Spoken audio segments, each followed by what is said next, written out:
Prinsip beternak saya itu no pedet, no susu, no duit.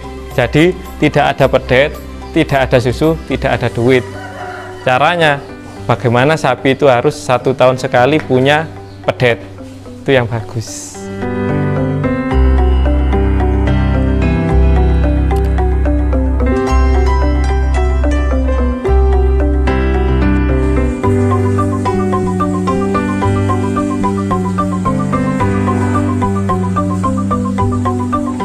Assalamualaikum warahmatullahi wabarakatuh. Nama saya Ahmad Hovit, asal saya Dusun Cikur, Desa Kalipucang, Kecamatan Tutur, Kabupaten Pasuruan. Saya sebagai peternak sapi perah yang ada di wilayah Tutur Nongkojajar, dan saya bermitra dengan Koperasi Setia Kawan Nongkojajar.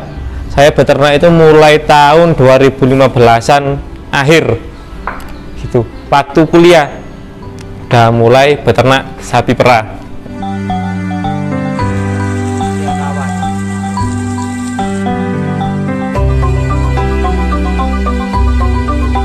Historisnya gini mas, panjang sekali. Dulu saya itu sekolahnya itu bukan peternakan. Dulu saya sekolahnya administrasi perkantoran di kota Pasuruan. Nah, semenjak itu saya nggak berminat sama sekali, nggak berminat ke peternakan sapi perah. Padahal ayah saya sendiri itu udah beternak dari dulu. Nah, habis itu malang melintang kerja ke dunia apa ya, ke dunia nyata, ke berbagai tempat. Habis itu memutuskan untuk kuliah, dan setelah di kuliah itu saya baru beternak sapi perah sambil kuliah dulu.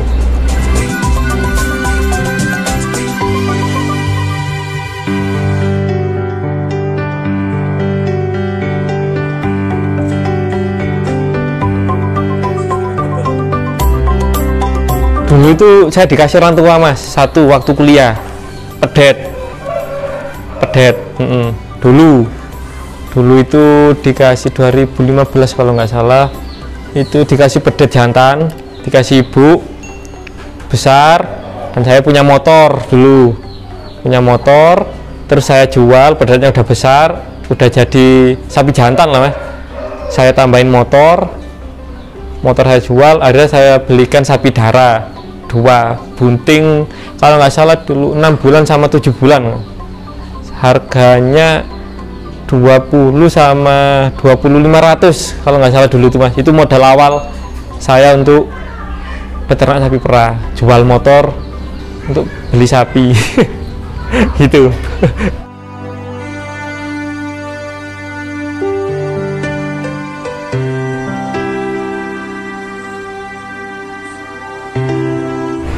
Soalnya di sini kan lingkungannya kan enak mas, 1 dingin, 2 pasar itu udah ada. Kan saya bermitra dengan Koperasi Setia Kawan, jadi pasar itu nggak bingung untuk menyetorkan susu hasil perah dari sapi ini.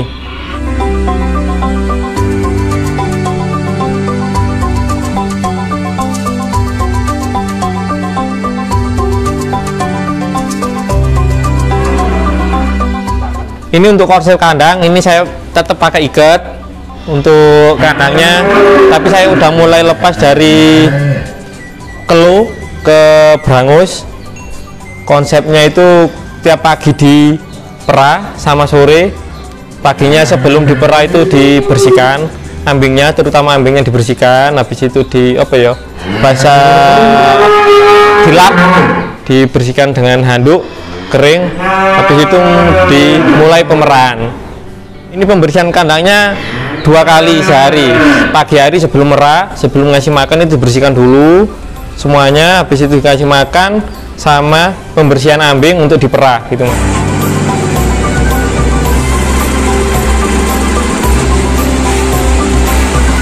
Baik, untuk pakannya saya itu menggunakan rumput hijauan, antara lain rumput pakcong, rumput odot, dan rumput, kalau di sini bilangnya itu orang-orang setia gitu loh.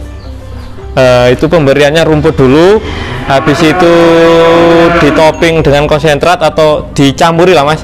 Di atasnya itu dikasih konsentrat, ya udah itu makan sendiri. Ntar kalau minumnya itu ada terus adlib itu nggak terbatas gitu loh kalau minum untuk sapi di sini.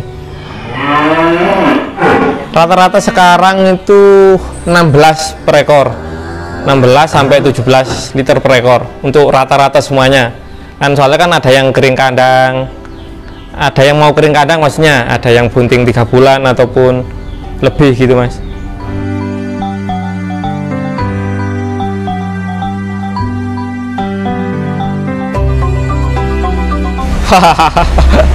Lucu mas, dulu kan ada informasi apa ya, perekrutan apa ya, ada informasi ada beasiswa dari scholarship dari Fonterra gitu.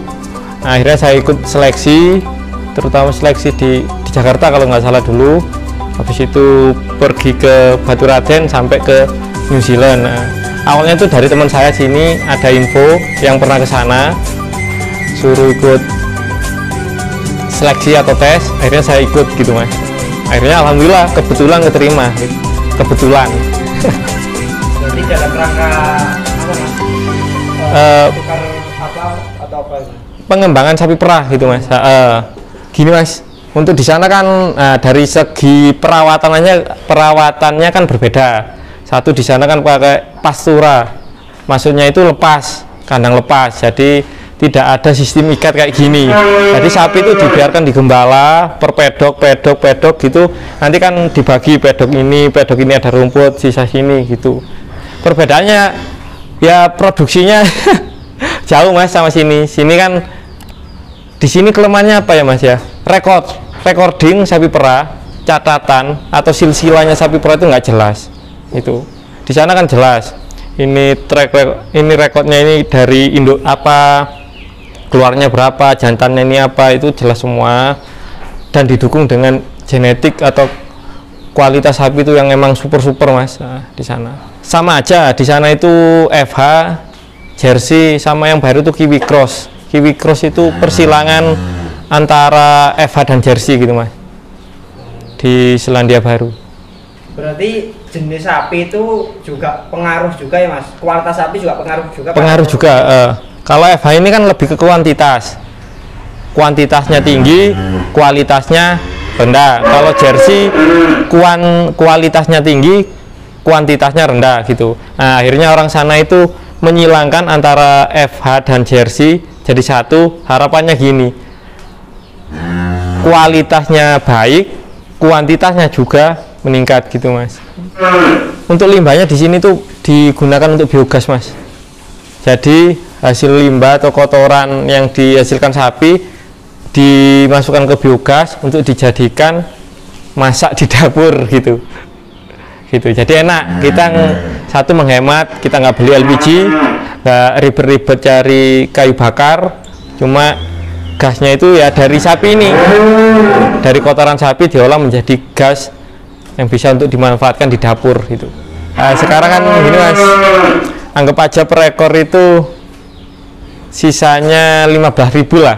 Kalau itu untuk hitung-hitungannya 20 liter atau lebih, untuk membayar gaji karyawan, listrik ataupun rumput beli itu kira-kira sisanya 15.000 lah. Itu kalau karyawan ada, rumput beli, listrik, air dan lain-lain dihitung semua. Kalau dikerjakan sendiri kan lebih mas, lebih dari itu. Jadi ya kalau saya merasakan untuk sapi perah itu masih enjoy kok mas. Apalagi di era pandemi ini yang nggak goyang ya, itu hanya sapi perah. Alhamdulillah tidak ada stok kuota susu dari IPS, susu terus berjalan. Jadi nggak ada batasan susu gitu mas di era pandemi ini. Kan di era-era pandemi ini kan sangat apa ya mas, susah sekali gitu. Jadi ya alhamdulillah peternak sapi perah itu masih bertahan, meskipun nggak bisa lari ya jalan terus lah gitu. Pernah mas, terutama kan kita harus dari pertama sebelum kita cerita duka, kita kan harapannya kan nggak ada duka gitu kan harapannya. Jadi yang pertama disiapkan itu manajemennya, manajemen pemberian pakan, nutrisinya sapi ini kecukupi apa enggak gitu kan. Kan itu kan semuanya untuk menghindari bahasa Jawanya ambyuk, sempoyongan, susunya tinggal dikit. Kan itu sebelum ngeramut sapi, ngerumat, bahasa Jawa apa ya Mas yo? Memelihara. Memelihara sapi itu harus dihitung-hitung dulu. Nah, ini satu ekor ini berapa untuk pemberian rumputnya, kecukupannya. Akhirnya kan ntar produksinya tinggi, sapinya tetap sehat gitu. Kan kebanyakan generasi muda kan nggak maunya beternak sapi perah kan gitu, ribet. Satu ribet, dua dekil, tiga umek-umek di kandang terus. Orangnya nggak bisa apa ya, traveling kan gitu bahasa kerennya. Nah, saya di sini tuh menggunakan rumput satu kemarin silase. Nah, gitu untuk menghindari untuk apa ya? Ben ndak ngarit bendino gitu Mas. Nah, sekarang kan teknologi udah maju. Gimana caranya kita itu mengikuti, bukan menentang teknologi gitu. Teknologi yang ada kita ikuti. Gimana sih caranya ngerawat sapi itu seminim mungkin, seenak mungkin, seenggak ribet mungkin gitu. Makanya kan dulu kan kalau di sini kan combor gitu Mas. Combor itu gimana ya? Konsentrat sama air kan dikasihkan, nggak ada air ini ya. Berpikir gimana ya caranya ngeramut sapi itu yang simpel, enak, nggak ribet. Ya wes dengan sistem gini, insya Allah nggak ribet-ribet amat gitu. Cuma kalau merah itu kan kewajiban memang, kewajiban pagi dan sore di sini tuh. Jadi menggunakan silase juga Mas ya? Oh iya. Nah, untuk silase tadi apakah ada pengaruhnya Mas ke produksi susu Mas? Nggak ada sih Mas, cuma itu kan awetan, hijauan yang diawetkan gitu, sama aja gitu. Biar apa ya, stok kegiatan kita itu nggak selalu ke kebun terus gitu loh Mas. Nah, bisa ntar melakukan kegiatan yang lain gitu, untuk pemberian yang pakai hijauan silase gitu. Kalau untuk biaya pakan per ekor itu seharinya habis berapa rupiah Mas kalau dibukakan sapi perah? Wah, ini perlu hitung-hitungan ini Mas. Hitungan kasar. Kalau ini kan saya ngasih rumunnya sekitar 40 kilo per ekor per hari. Itu ini saya nggak sempet ngitung sih Mas. Kan soalnya kan rumput sendiri, anggap aja itu 400 gitu, 300 per ekornya, ntar jatuhnya berapa dibandingkan gitu, sama dikasih konsentrat gitu aja. Untuk hitung-hitungannya nanti saya kabarin lagi.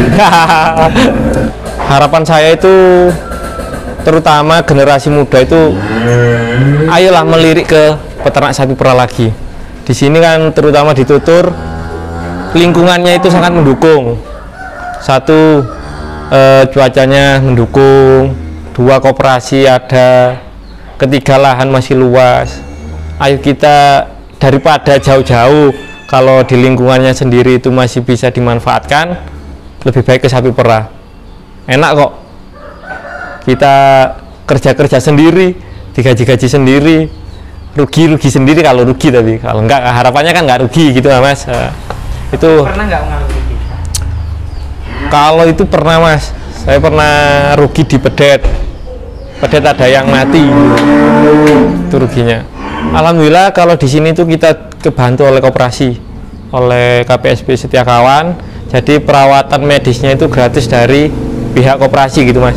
Nanti kalau ada sapi sakit ataupun kendala-kendala yang lain, kita tinggal manggil dokter hewan atau paramedis untuk dicek gitu, dan paramedis sama dokter hewannya udah ada dari koperasi Setia Kawan gitu. Untuk anggota Setia Kawan free gitu. Gratis. Untuk IB? Untuk IB gratis Mas. Bibit udah disediakan dari koperasi gitu, bibit sapi FH. Dulu itu saya dikasih orang tua Mas, satu waktu kuliah pedet. Dulu itu dikasih 2015 kalau nggak salah, itu dikasih pedet jantan, dikasih ibu besar, dan saya punya motor dulu, terus saya jual, pedetnya udah besar, udah jadi sapi jantan lah Mas. Saya tambahin motor saya jual, akhirnya saya belikan sapi darah 2 bunting, kalau nggak salah dulu 6 bulan sama 7 bulan, harganya 20 sama 20.500 kalau nggak salah dulu itu mas. Itu modal awal saya untuk beternak sapi perah, jual motor untuk beli sapi. Gitu. Awal histori, awal apa ya, awal cerita berdirinya peternakan sapi perah kecil-kecilan punya saya ini. Sekarang sudah berapa mas? Alhamdulillah tinggal 4 sekarang, karena saya sekarang lagi bangun kandang lagi gitu mas, buat Pernah saya berapa ekor titik tertinggi populasi di sana? 10 ekor mas. 10 ekor. Gitu. Terus ilmu dari New Zealand tadi mas, satu ilmu yang sampai ingin bagikan kepada penonton itu apa mas? Manajemen yang baik itu akan menghasilkan susu yang baik juga produksinya, sapi yang berkualitas, dan pastinya menghasilkan pedet tiap tahun 1 kali. Itu aja mas. Untuk perawatan sapi supaya produksinya meningkat itu gini mas, saya ngasih air ad libitum. Apa air ad libitum itu? Air yang tidak terbatas. Jadi ini setelah diminum sapi, ini ada terus airnya. Jadi sapi itu nggak sampai haus itu. Kalau sapi haus bisa minum sendiri. Yang kedua itu pakai berangus. Ini kelihatan sepele mas. Nah, berangus ini kebanyakan yang orang pakai kan di apa ya, bahasa Jawanya dijubles, ditusuk keluh. Nah, itu kan menyakiti sapi. Udah sapi diikat, ditusuk, kan tambah sakit gitu. Saya memakai berangus yang nggak usah tusuk. Jadi ini ada kelebihannya mas, sepele tapi ke produksi itu ada peningkatan. Terus yang kedua, yang ketiga paling yang nggak kalah pentingnya itu recording. Recording itu kayak gini mas. Oh ini sapinya agak rewel. Nah ini di telinganya ada AirTag. Satu untuk nomor urut sapi, kedua tanggal lahir si sapi itu sendiri. Kita tahu kalau dari merawat dari pedet, usianya berapa, ini siap nggak untuk di IB, ini siap nggak untuk dikawinkan, kan gitu. Nah di sini rata-rata 15 sampai 18 itu baru bisa di IB gitu. Itu kan ada recordingnya gitu mas, kan nggak apa ya, jadi jelas sapi ini. Ntar ada kok mas bukunya, saya recordingnya, kertas recordingnya itu ada. Ini pejantannya dari mana itu ditulis semua. Nah ini saya tambahin AirTag supaya lebih lengkap gitu. Kalau bukan dari sendiri untuk berubah, dari mana lagi gitu mas.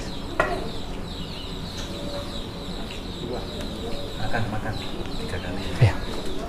Untuk pakannya saya berikan sebanyak 3 kali dalam sehari, pagi, siang, sore. Kenapa saya kok memberikan 3 kali? Supaya sapi itu nggak sampai apa ya, nggak sampai kelaparan gitu mas. Nah supaya terjaga terus, makan terus, nggak yemi, kata orang Jawa itu nggak yemi. Kan sapi kan yang perlu kan apa ya, apa bahasa kerennya itu